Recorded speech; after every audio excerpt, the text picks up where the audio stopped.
Welcome to Ravenwood Acres. Jake here. Today I've got an exciting one for you. We're going to talk about the groundbreaking news from Starlink and the FCC approving their direct-to-cellular service, at least at a beta level, which is limited to North America or just the United States. I'll double check that and correct myself here if I'm wrong. This is huge because if you haven't been paying attention lately, our communication systems we currently rely on have a lot of vulnerabilities. So the fact that you can now take an everyday cell phone and be able to use it in using two different communication methods, whether it's using cellular towers or Starlink, adds a lot of flexibility and helps you start building a more robust PACE, primary, alternate, and contingency plan for your communications plans. So let's break it down. In early 2024, SpaceX launched their direct-to-cellular satellites. Now they are using the Starlink satellites, but they have different modules on board to allow for the direct-to-cellular. If I remember correctly, there's about 300 in low Earth orbit. In addition, SpaceX or Starlink partnered with T-Mobile. This allows them to provide you with that direct-to-cellular service. Now, currently, there's some limitations, but the one thing there's not is there's no modification to your phone. You don't need to go out and buy a new phone. You don't need an app. You don't need anything. They just unlock a capability within your phone. Of course, currently in the United States, you need to be a T-Mobile customer. So there is limits there. As earlier, why is this a big deal? Well, there's constant natural disasters happening in the United States and around the world. And the ability to communicate is your ability to get help, your ability to talk to loved ones, your ability to communicate with whoever it is you want to communicate, which could be life-saving information. Whether you're in the backcountry hiking and you get injured, which normally people relied on like Garmin InReach or Spot devices or something like that, they had a very simple ability to send text messages back and forth at a high cost though. Those devices are not cheap. Now, as long as your cell phone is still operating, now there's obviously some limitations there with the possibility of damage, dead battery, whatever, but that's not for this video. That is why this is a big deal. This is going to change everything, and they are planning on pushing this worldwide eventually. So, as I mentioned there, what is next? Well, they want to in 2025, and if you've seen anything from SpaceX or Starlink, any of those companies, typically they move fast.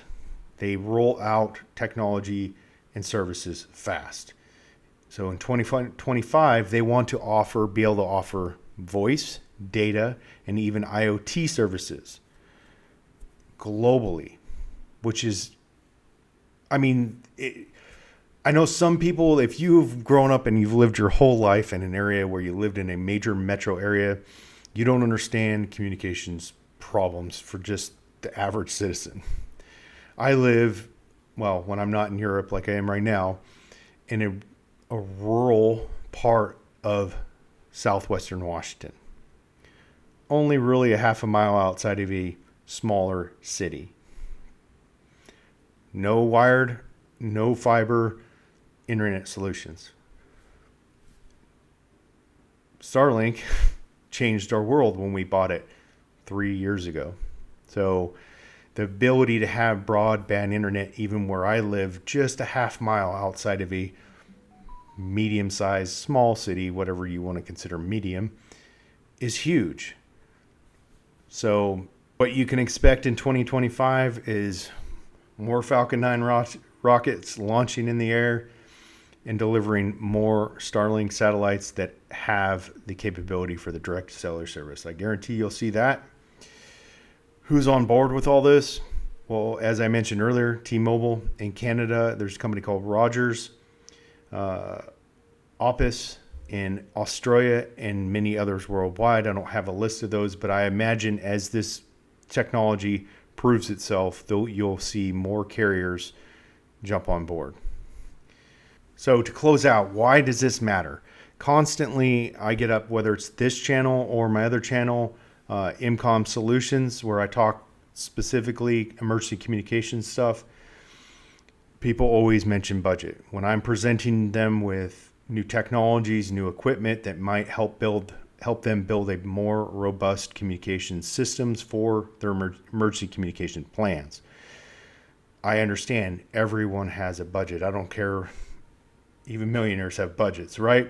So now you have a phone that you typically, most at least out there today, have some sort of smartphone that now doesn't require no new phone, no new apps, no new subscriptions, at least of yet, right?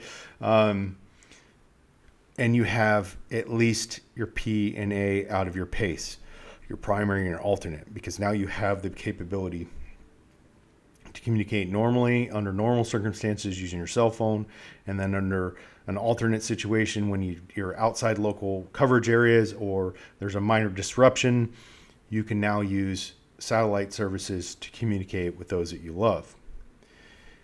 Of course, I will always recommend you build a plan that includes a contingency and emergency, and purchase and employ and train with the equipment necessary to fill the C and the E. I hope you found this useful. If you did, please subscribe to the channel, hit that thumbs up, check out our social media links, our website, links to articles that talk about this, and much more down below. Thanks for watching. Stay tuned for more videos.